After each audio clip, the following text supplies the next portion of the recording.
Hi, I'm Father John Markey. I'm the director of the Institute here for the Institute of Study Contemporary Spirituality. And even though I technically am hosting this event, I had nothing to do with it. I just want to be clear. Everybody else does all the work. I'm also the resident Dominican, so it's a great pleasure to introduce a great Jesuit. And you know, usually I'm up here introducing people and I'm reading their resumes, and I always say, well, this person doesn't need an introduction, and they really do. But this is somebody who doesn't, right? If you have a Wikipedia page and you've been on 60 Minutes, who am I, right? Who am I? This is and what's most interesting about him is that I've always discovered, listening to him and stuff, is he's normal, right? That this is one of the great things we're celebrating, is that this social justice isn't just for extraordinary saints, right? So Greg Boyle, Jesuit priest, and is the founder of Homeboy Industries, the largest gang intervention, rehabilitation, and reentry program in the world.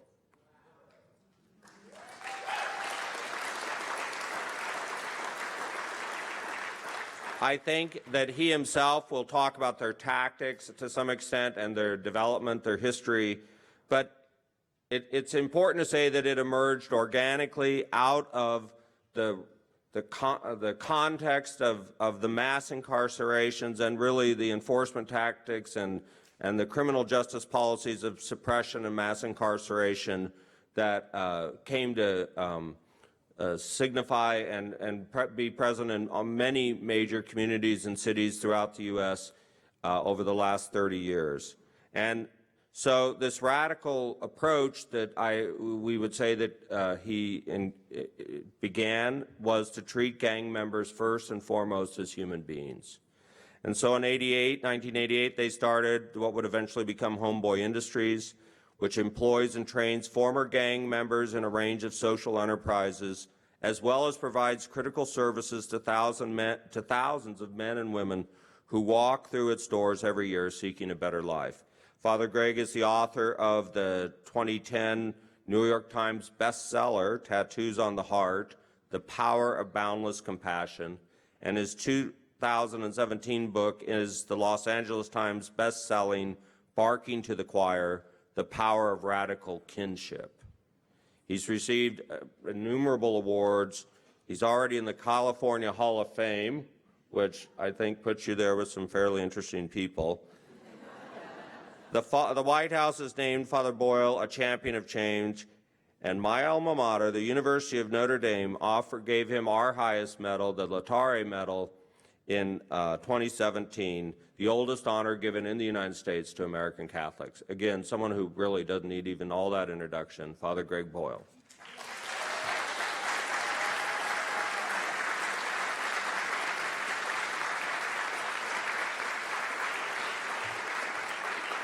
Thank you.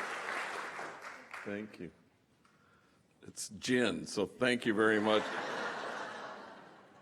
Exactly as I had ordered. It's a privilege to be with you. You know, hearing about the Jesuit part, you know, the homies don't really get that I'm a Jesuit. We have upwards of 3 Jesuits at any given time there, but they don't really get the Jesuit thing. So in my office, which is all glass enclosed, I can look out and into the whole reception area where 15,000 folks a year walk through our doors.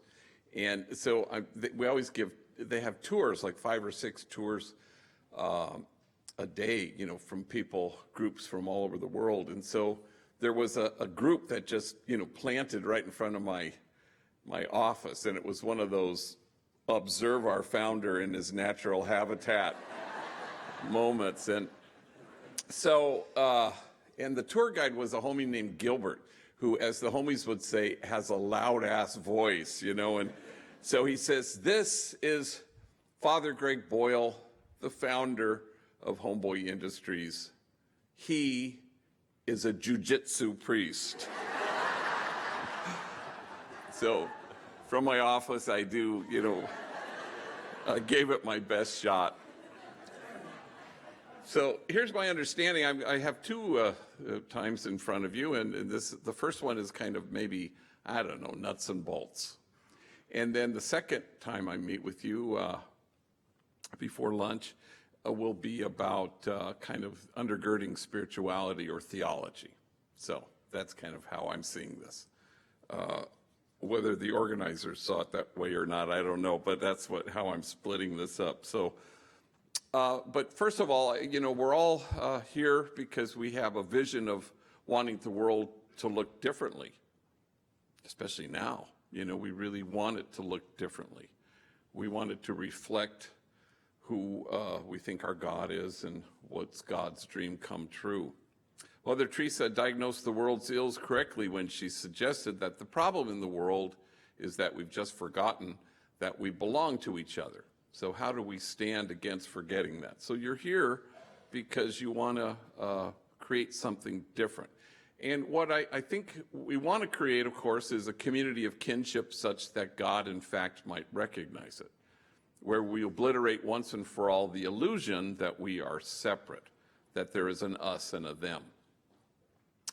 And so I'll get into kind of as much as I can do, some theology of that later on.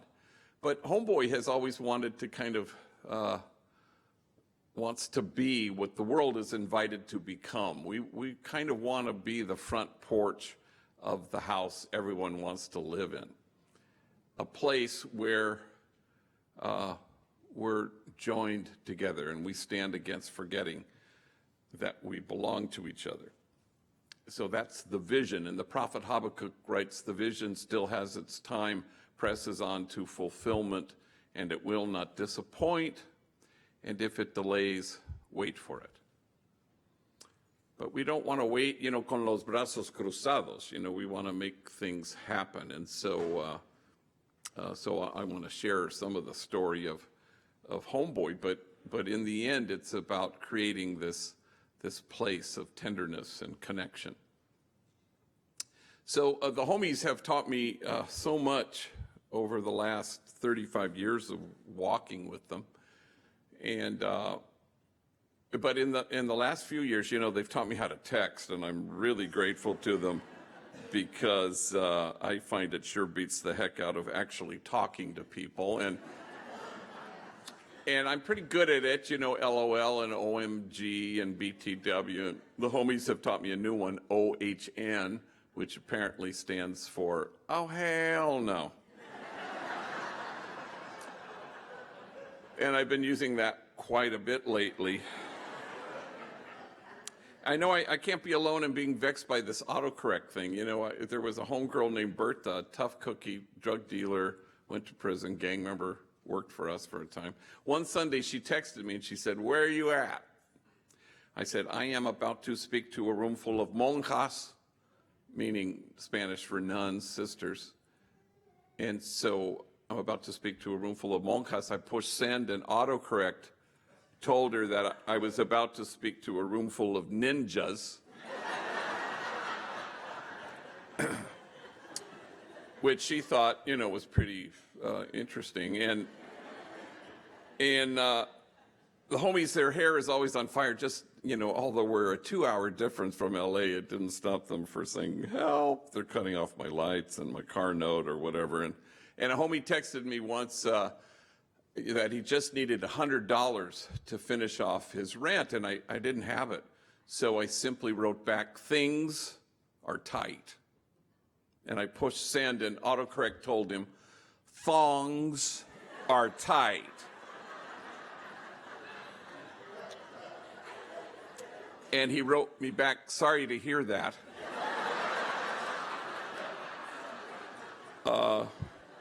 What about my rent? So anyway, I told you all that to tell you this. I was, it took two homies with me, older vatos, Manuel and Poncho, and we're going to drive to Palm Desert, which is like 2 hours from LA, to speak at a high school. And so we always meet in the morning for what we call our morning meeting in the reception area. Hundreds and hundreds of gang members who work there, trainees and others, and the staff, most of them are gang members. And we gather and we have a prayer and we give a thought for the day and people share stuff and announce stuff, and there are a lot of rituals to it. And after that, we went in the car. So Manuel was in the front seat, Poncho was in the back. And we were 15 minutes on the road when Manuel gets an incoming text and he reads it to himself and he chuckles. And I said, well, what is it? And he goes, oh, it's dumb. It's from Snoopy back at the office. Well, I'd just seen Snoopy. Snoopy was at the morning meeting, gave me a big abrazo as the day was beginning. Snoopy and Manuel worked together in the clock-in room where they clock in hundreds and hundreds of our workers, all gang members, rival gang members. And I wouldn't want this job, I'll be honest with you, because this may come as a surprise, but gang members can occasionally be attitudinal. So I said, well, what's he say? And he goes, oh, hang on, let me find it. Here it is. Hey, dog, it's me, Snoops. Yeah, they got my ass locked up at county jail. They're charging me with being the ugliest vato in America. You have to come down right now, show them they got the wrong guy. Well, I nearly drove into oncoming traffic, and then I realized that Manuel and Snoopy are in fact enemies. They are from rival gangs. They used to shoot bullets at each other, because I remember. Now they shoot text messages. And there's a word for that, and the word is kinship. How do we eliminate the daylight that separates us, especially in our current polarizing tribal times? That God's dream come true is that there is no us and them, there's just us. So Homeboy Industries was started in 1988 when I was pastor of the poorest parish in the city of Los Angeles, Dolores Mission. And it was nestled in the middle of two public housing projects, Pico Gardens and Aliso Village. At the time, it was the largest grouping of public housing west of the Mississippi. We had 8 gangs at war with each other, and the LAPD deemed my parish to be the location of the highest concentration of gang activity anywhere. So in the county of Los Angeles, the current number as they counted, it's got to be way too high, I think, actually, but they say 120,000 gang members and 1,100 gangs. So if LA was or is, who knows, the gang capital of the world, my parish was the gang capital of Los Angeles. So we had 8 gangs at war with each other, 1 African-American set, and then 7 Latino gangs. And I buried my first young person in 1988, killed because of this sadness. I buried my 226th a month ago. Not all from that community, but I run a large gang intervention program, so I get asked to do this. And so the first thing we did was we started a school, and that's because it reached a moment in the school system where teachers and administrators no longer felt they could work with gang members. So junior high, middle school age gang members in particular had been given the boot from their home school, and nobody wanted them. So logically, they were creating havoc in the projects in the middle of the day, writing on the walls and selling drugs, and they were violent. So I walked out to them and I would kind of isolate them. I'd say, hey, if I found a school that would take you, would you go? And to my surprise, every single one said, yeah, I would. And then I couldn't find a school that would take them.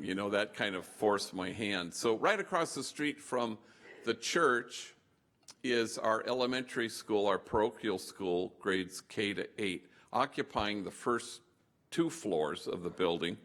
And then the final floor, the 3rd floor, was the convent where the ninjas lived. And so I gathered all the nuns one evening in the living room. I sat them down. I said, hey, would you guys mind, moving out? And we could turn the convent into a school for gang members. And they looked at each other and they said, sure, which was the entirety of their discernment process, I'm happy to say. And so we were off and running. And so gang members came in large numbers to the church property, which created something of a disconnect, because then parishioners would kind of sidle up to me and say, hey, aren't churches supposed to be hermetically sealed? Good people in and bad people out, which I thought was a really good gospel challenge. And then the gang members said, if only we had jobs. And so myself and the women in the parish, and the profile of folks who lived in the parish were women with children, very few men. So the women and myself, we marched around the factories that surrounded the housing projects, trying to find felony-friendly employers, and that was not so forthcoming. And so we just started stuff, as I recall, a maintenance crew, a landscaping crew, a crew to paint out graffiti, a crew to build our child care center, all made up of rival enemy gang members. And then in 1992, some of you may recall that after the Rodney King verdict, the entire city of Los Angeles exploded. Every pocket of poverty ignited, except the poorest pocket, my parish. And so the LA Times wanted to know why this was, so they came and, inquired, and I said, well, maybe it's because we had 60 strategically hired rival enemy gang members from the 8 gangs who had a reason to get up in the morning and a reason not to gangbang the night before, and more to the point of your question, a reason not to torch their own community. So the article appeared, and the following day, a movie producer named Ray Stark read the article, and he summoned me to his Beverly Hills office, and he happened to have $500 million. And he said, how should I spend my money? And as I look back on it now, I see that I woefully undershot my request. I was young, and I said, well, there's an abandoned bakery across the street from the school. It's got ovens. They don't work. You could fix them. You could buy the building. We could put hairnets on rival enemy gang members. They could bake bread. We could call it Homeboy Bakery. And that was the entirety of my business plan.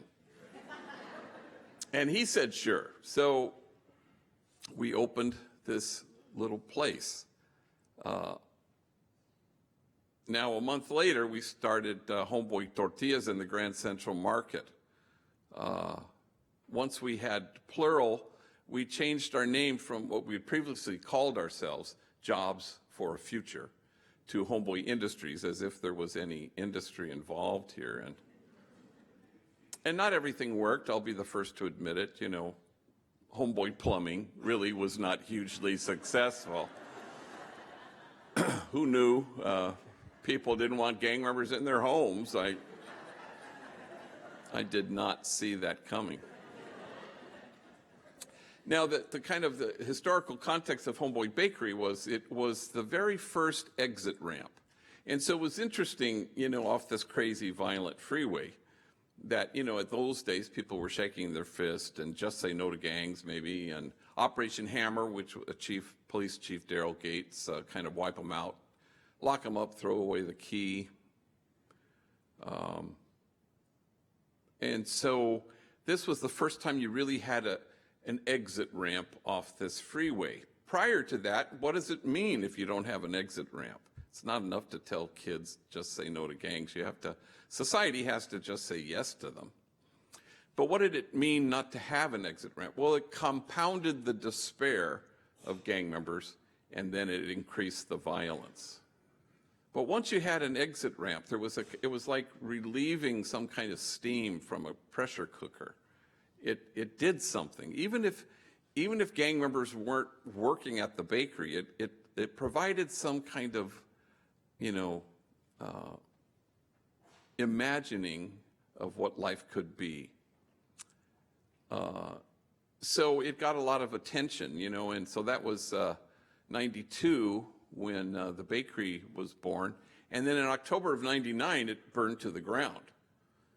And now in those days, you have to understand that we're 31 years old now, Homeboy Industries, but the first 10 years was completely marked by death threats, bomb threats, and hate mail. The hostility was just outsized. I discovered later that when I would say that in a talk, people thought I was talking about gang members, so I need to clarify, not a single gang member would, obviously. I thought it was obvious anyway. You know, we represented hope, only hope, always hope. But if society demonized the gang member, it was a short hop to demonize me for helping gang members. You know, the friend of our enemy is our enemy. So that was kind of the air we breathed in those days.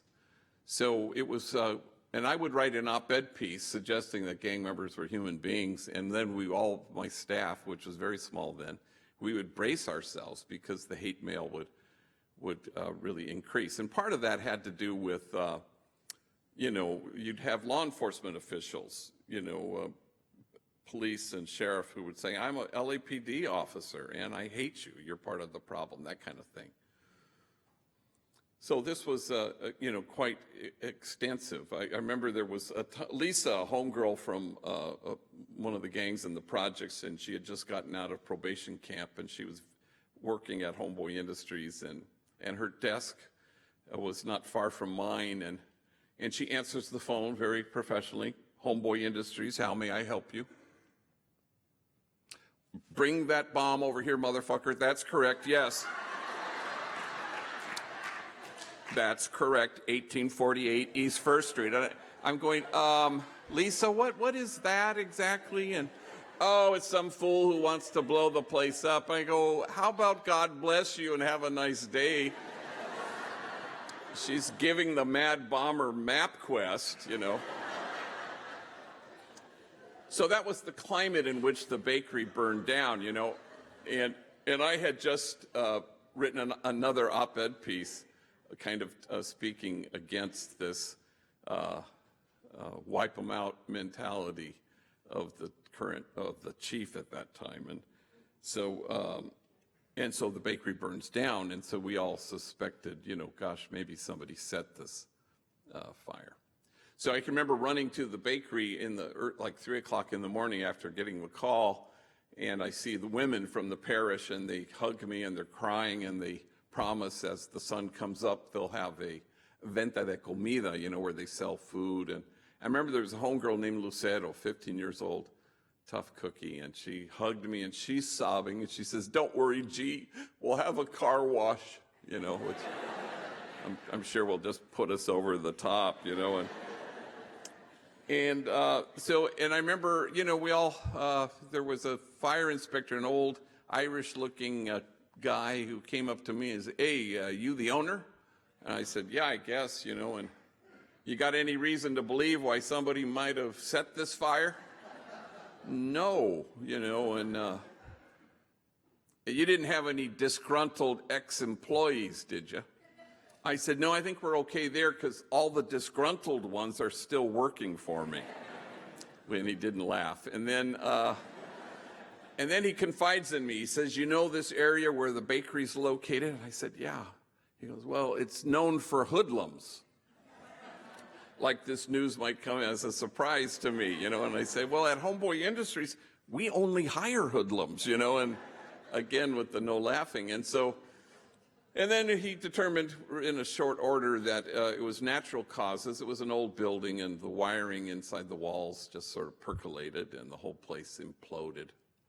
But the next day, you know, we were picking through the rubble, and we were able to contact all the workers, all rivals with each other, except one kid named Danny, and we couldn't find him. So he shows up in his uniform, perfectly planchada, and his Homeboy Bakery here, and his Danny emblazoned over here, and his step is light as he walks from the bus to the parking lot. But then he sees the soggy mess that's been pulled out of the bakery by the firefighters. He sees some residual wafting smoke rising through the roof.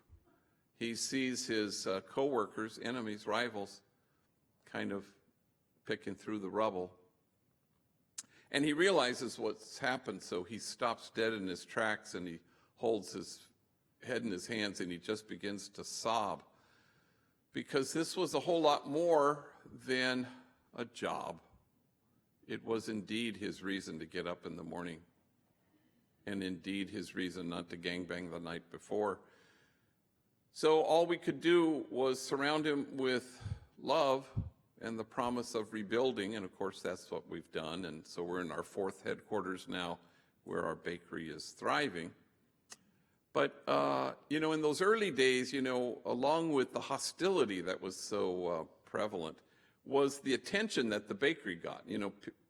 People came from all over the world. Prince Charles's business advisors came to see it, and busloads of Japanese tourists, and endless news crews that wanted to kind of capture this moment, because it had really galvanized everybody's imaginations, along with the imaginations of real gang members in Los Angeles. And our foreman at the time was a guy named Roman. And Roman was the biggest drug dealer in the projects, a gang member. Nobody was more successful at this than him, and I knew all the gang members, and so I can say he was number one. And he always resisted my offers of working anywhere in our network of businesses at the time, and he always declined until one day he said, okay. It may have been, the birth of his daughter, Clarissa. And, like recovery, they always say in recovery, it takes what it takes. And the same is true of recovery from previous gang involvement. It can be the birth of a son, the death of a friend, a long stretch in prison. It takes what it takes. So Roman started to begin in the bakery, and then because he was a natural leader, I naturally picked him to be our supervisor of the whole thing. He was the plant manager. And so not only did he have to work with his enemies, he had to supervise them, which is a great deal more difficult. So, but the thing he hated was the giving the tours part, And so this one time, it was a request from a group of farmers, folks who owned huge agricultural ventures in Central California, wanted to see the famous Homeboy Bakery. So they, rented a bus. And so I'm waiting there with Roman, and he's having a bad attitude day. And the bus comes in, and hi, and you go ahead and park right there. But it's one of those buses with the microphone at the front, where you give the tour. And Roman sees the microphone, and he pretends he's the tour guide. Welcome to Homeboy Bakery. Observe gang members in their natural habitat. Please keep your hands in the bus at all times. Do not attempt to feed the homies. They are not yet tame. And I said, cállate, cabrón. And the bus parks. And so I, go back to my office. I never give tours, so the homies do. So I came back later on, and I said, hey, how'd that tour go, by the way? And he goes, damn, gee, what's up with white people anyway? I said, I don't know. What is up with us? He says, well, they always be using the word great. I said, really, we do? He goes, yeah, check this out. This busload of gavachos, white folks, come to the bakery, and they see all the machines, everything's clean and running, and this place is great. And they see the homies, rivals, enemies working side by side. You fellas are great. And then they try the bread. Wow, this bread, it's great. He says, how come white people always be using the word great? I said, I have no idea. I've never heard this before. And trust me, from that moment forward, every opportunity I could find, I told Roman how great he was, just to mess with him, And so cut to like 6 months later. In those days, I would go there at 11 o'clock at night as they would close down for the day. And so I pulled into the parking lot. Well, Roman rushes me. He sees me, and he's never excited about anything, but he is tonight. And I can barely get out of the car. And he says, hey, gee, you're not going to believe what happened yesterday. So he tells me that he goes to his, the babysitter to pick up little 4-year-old Clarissa. And he puts her in the car and he drives to his humble little apartment where he is raising this girl by himself. A place where he's paying honestly earned, clean, decent money. And he unlocks the front door and little Clarissa goes running down the hall and she lands in the sala in the living room and she plants her feet and she extends her arms and she takes the whole place in with her gaze. And she says, "This is great." And he said, "I thought she was turning white on me." And he got down at eye level and he said, "Mija, what's great?" And little Clarissa clutches her chest and with great emotion she says, "My home." And as soon as she says those two words, instantly, our eyes fill up with tears and we stare at each other what feels like an eternity, and tears start to roll down our cheeks. And then I finally break the silence and I say, "You did this. You've never had a home in your life, and now you got one. You did this. You were the biggest drug dealer in town. You stopped. You baked bread instead. You did this. You've never had a father in your life, and now you are one. And I hate to have to tell you, but you're great."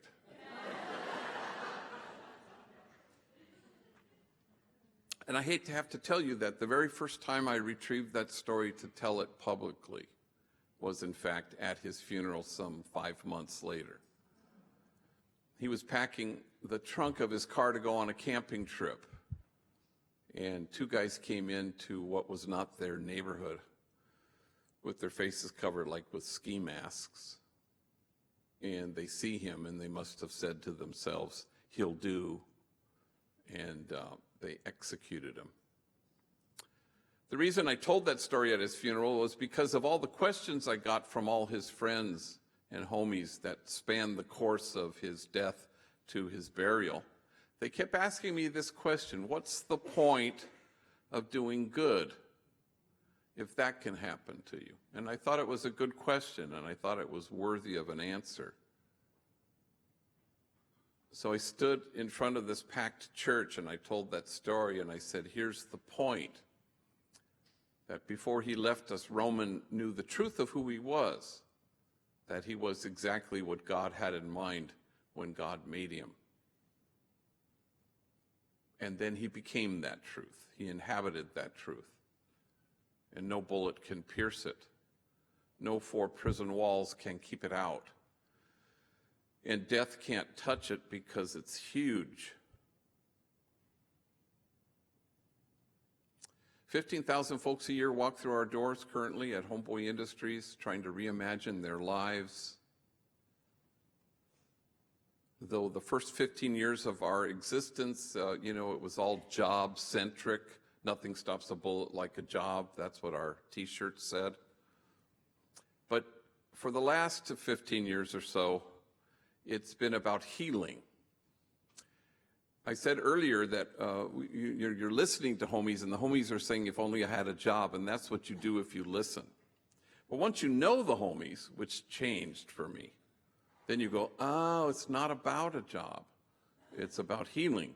And so the idea came to us that, an educated inmate or returning citizen or gang member may or may not go back to prison, and an employed one may or may not. But it is our absolute, total, complete guarantee that a healed gang member will not ever reoffend and go back to prison. That was sort of key in our own growth as an organization. So thousands and thousands of gang members come to our place wanting to reimagine their futures, which kind of indicates what the gang life is about, which is makes our diagnosis so vital. Nobody has ever met a healthy treatment plan that was ever born of a bad diagnosis. That's never happened before. It's interesting, in 19th century medical history, you know, they had all these diseases over here that were quite vexing, and they applied everything they knew to apply. Hospitals, doctors, medicine, nurses. Nothing worked. People were dying. Then quite by accident and inadvertently over here, they addressed the water supply and the sewer system, and what happened to the diseases over here? Well, they disappeared. They dissipated because these diseases were about something else, which is always the case with gang violence. Find the something else. So there I was on the Dr. Phil show. I know, what was I thinking? But he said he would give an hour to Homeboy Industries, so I figured, how bad can this be? And so I'm on like an audience and bleachers in a studio in Hollywood or something, and there are two stools in the middle of the stage. Phil is sitting in one, and my empty one awaits me. When he introduces me, I come out, and to my horror, on this side of his side of the stage is a gorgeous mahogany coffin on one of those little dolly, four-wheel dolly things draped in velour. My side of the stage is a perfectly reconstructed jail cell with bed and sink and toilet and bars. They went to great expense for these two set pieces.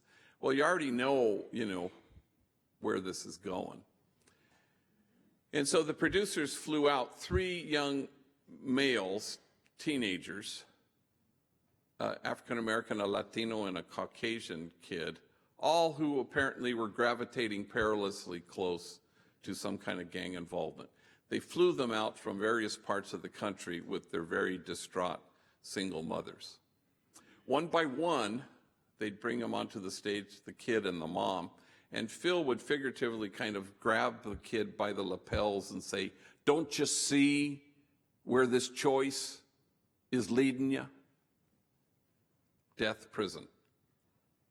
Finally, by the 3rd kid, I couldn't take it anymore, so I said, "Phil, these kids don't need more data. They're not awaiting more information. They know this will lead to death or to prison. They don't care that it will, and that's the key diagnostic moment. No kid is seeking anything when he joins a gang. He's always fleeing something. I've never met an exception. If there is an exception or a gang member says, 'No, that's not me,' then that, just because I've been doing this too long, then that just means you still currently are a stranger to yourself. One day you won't be. Gangs are the places kids go when they have encountered their life as a misery, and misery loves company. There are 3 profiles of kids who join gangs. There aren't 8, there aren't 10, there are only 3. The first one is the despondent kid, the kid who can't imagine tomorrow. And if you can't conjure up an image of what tomorrow might look like, your present isn't compelling for you. And if your present doesn't compel you, then you won't care whether you inflict harm, and you won't care whether you duck to get out of harm's way. It is about a lethal absence of hope. First profile. Second profile is the traumatized kid who cannot see his way clear to transform his pain, so he keeps transmitting it. And the third profile of the kid who joins a gang is a mentally ill kid. That's it. And it's on a continuum of severity. Some kids are more mentally ill than despondent. Some are more traumatized than mentally ill. What would happen if we got that diagnosis right? What would we do as a society? For starters, we would infuse hope to kids for whom hope is foreign. We would help heal the damaged, and we would deliver mental health services in a timely and culturally appropriate way. That's what we would do. This is why there are a lot of bad thinking out there, you know. Homeboy works with one gang member at a time. We don't work with gangs, only gang members. And because then that's a different overlay, you know, you project onto gangs, well, this is Northern Ireland, or this is the Middle East. What if we brought the warring sides together? And people criticize me. They go, well, how can you be against peacemaking? I said, because I'm old-fashioned. Peacemaking requires conflict. There is no conflict in gang violence. There's violence, but it's not about anything. There is no conflict. So find the something else is sort of key. So 15,000 folks a year walk through our doors, and the first thing they need is rest, a safe place where they can somehow find rest from their chronic toxic stress. So the trainees are kind of the ones who are in our 18-month training program. They come to us with a disorganized attachment. Mom was either frightening or frightened, and you can't calm yourself down if you've never been soothed. And then they gain resilience they never knew, and they learn to re-identify themselves in the world. Oh, I used to think courage was packing a gun. Now I see that has nothing to do with courage. And then they leave us after 18 months, and the world will throw at them what they will, but this time they won't be toppled.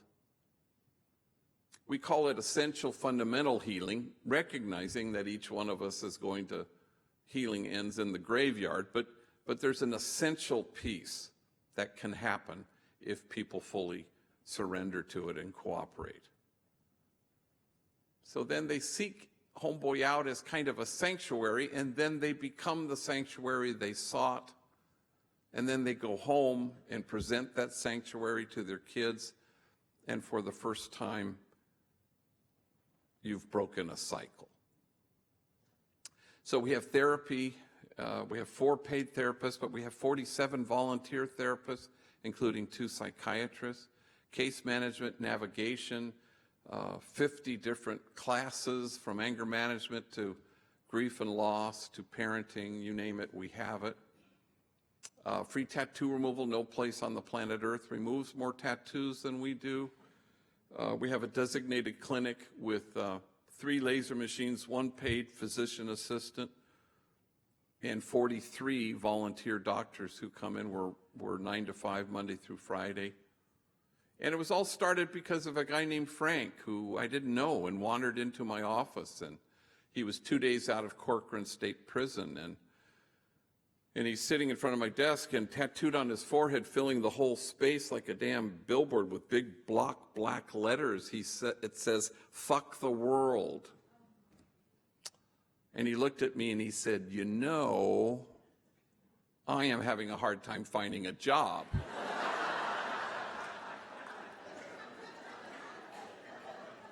And I said, "Well, Frank, maybe we could put our heads together on this one." So I hired him, and he bagged bread in our bakery at that time. And then I went trying to find a doc who had a laser machine. I found one who donated a 1 hour a month to chip away at Frank's forehead and a handful of others.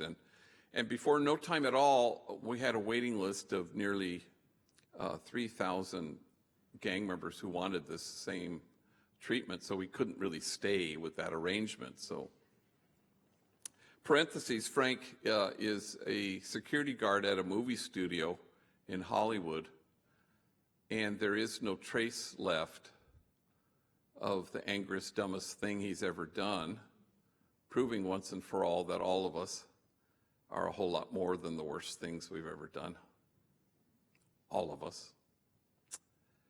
And then we have our 9 social enterprises, where after they kind of go through these different phases, we put them in our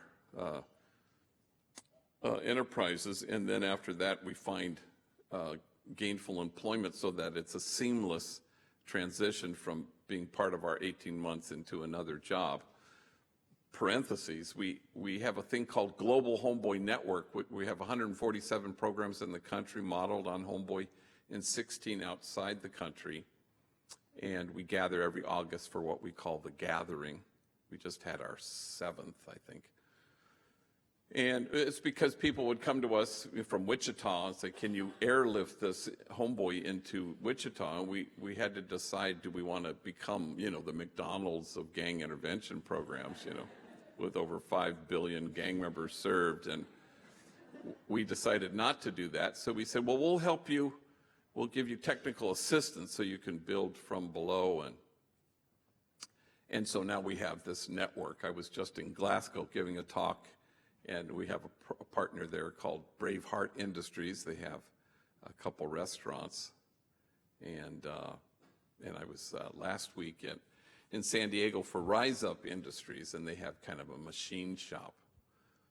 Anyway, so we have 9 social enterprises. The bakery is thriving. Homeboy Silkscreen's been around for 25, 27 years. Homeboy Diner is the only place you can buy food at City Hall.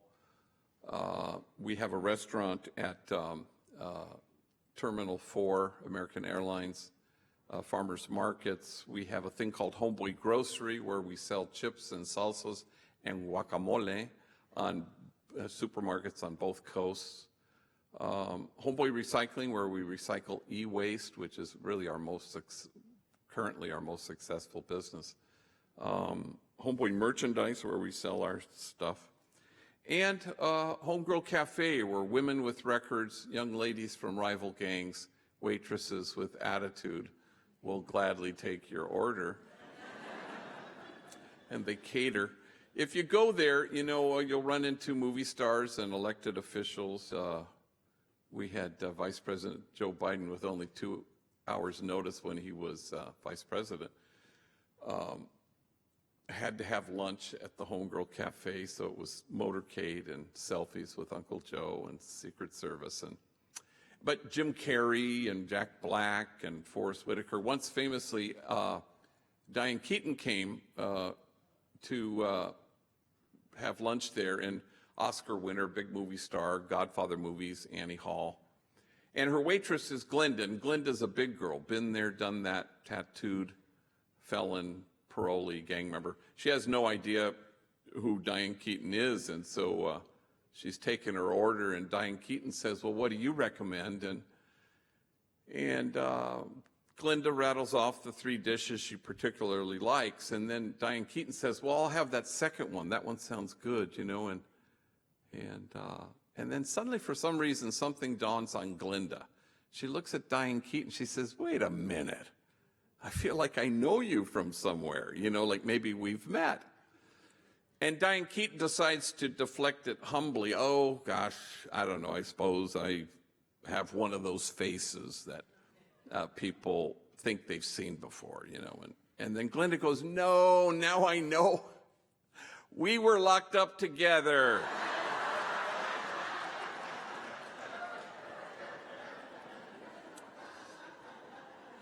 Yeah, that just took my breath away when I heard it, and I don't believe we've had any further Diane Keaton sightings now that I think of it, but suddenly kinship so quickly. Oscar-winning actress, attitudinal waitress, exactly what God had in mind. And I don't want to get ahead of my theological, spiritual reflections just before lunch, but Jesus says to the gathered, that you may be one. I suppose he could have been more self-referential, but it really is about us. No us and them, just us. I'm going to wind this down with a final story because they say end at 10, I'm going to end at 10. Homies will come in to my office and they'll say, job, job, job. It's sort of like in the gospel, not everybody who says, Lord, Lord, Lord, But, they have to be ready. We drug test. We have an interview process. People leave us because they test dirty or they just stop coming, mainly because we don't want them to drug themselves because we want them not to self-medicate. We want them to really transform their pain, and you have to look at your pain in order to do that. In the old days, we used to say, maybe he'll come back. And now nobody says that. They all say, he'll be back, and they all do. In fact, everyone who runs the place is one of those types. So homies will come in and they'll say, I'm ready, ready, ready. And I'll say, okay, I have an opening in the bakery, but you have to work with X, Y, and Z. And I rattle off the names of enemies, rivals. And they think about it for a while, and then they say, well, okay, I'll work with them, but I'm not going to talk to them. And I remember that used to bother me in the old days, but until you discover, of course, that human beings, you can't demonize people you know. And enemies are just, in fact, folks whose story you haven't heard yet. So I had a homie named Youngster, and he was 19 years old. I thought he was ready. I bring him to Homeboy Silkscreen. Been around for 27 years. High quality work, reasonably priced. We UPS to San Antonio. I'm just saying. And so I bring him in and I introduce him to his coworkers, and I watch him shake hands with all these guys, firm handshake, looking them in the eyes. Half of them are rivals and enemies. I think, wow, this is great. Until he gets to the last guy, a guy named Puppet. And when Puppet and Youngster are in each other's vicinity, they mumble something, they stare at their shoes, they won't shake hands. Well, I know they're enemies because I know what gangs they're from, but he just shook hands with a whole bunch of enemies. I discover later that this is a hatred that's really quite deep and personal, a hatred beyond which they don't think they can get past. So I sensed that much in the moment, and I said, look, you know, if you think you can't hang working with each other, let me know. I got a bunch of people who want this job. Calladitos, they don't say a word. Well, 6 months later, Puppet leaves his home to go to a corner store some distance from his house, and he purchases something. But on the way home, he decides to take a detour, a fast track to get home, and he cuts through some alley. And because he took this detour, suddenly, unexpectedly, he's surrounded by 10 members of a rival gang, 10 against 1, and they beat him badly, and he falls to the ground. And while he's lying there, they will not stop kicking his head until he's lifeless. Somebody finds his body and takes him to White Memorial Hospital, where he's declared effectively brain dead. But they keep him connected to machines for 48 hours so they can get 2 full days of what they call a flat read, where there's no brain activity, and then they can declare him officially dead. This allowed family and friends to gather. I was actually speaking at St. Louis University. I flew home immediately. I've seen a lot of horrible things in my life, but nothing to compare to the sight of this young man with his head swollen many times its size. It was horrifying. You could barely train your eyes at him. So at the end of the 48-hour period, I anointed his forehead with oil. I said a blessing prayer. We disconnected. And a week later, I buried him. But in the first 24 hours, while Puppet was lying in the hospital, I'm alone in my office at 8:30 at night, and the phone rings, and it's Youngster, Puppet's coworker from the silkscreen factory. And he says, hey, that's messed up. About what happened to Puppet? I said, yeah, it is. And then with a certain kind of eagerness even, he said, is there anything I can do? Can I give him my blood? And we both fall silent under the weight of it until he breaks the silence, choking back his tears, and he says with great deliberation, he was not my enemy. He was my friend. We worked together. Can I say that always happens at Homeboy? Yeah, of course. Any exceptions? No. I can't think of one. And it shouldn't surprise us that God's dream come true, that we be one, just happens to be our own deepest longing for ourselves. You want to create the front porch of a house everyone wants to live in. For the vision still has its time, presses on to fulfillment, and it will not disappoint. And if it delays, we wait for it. Thank you all very much.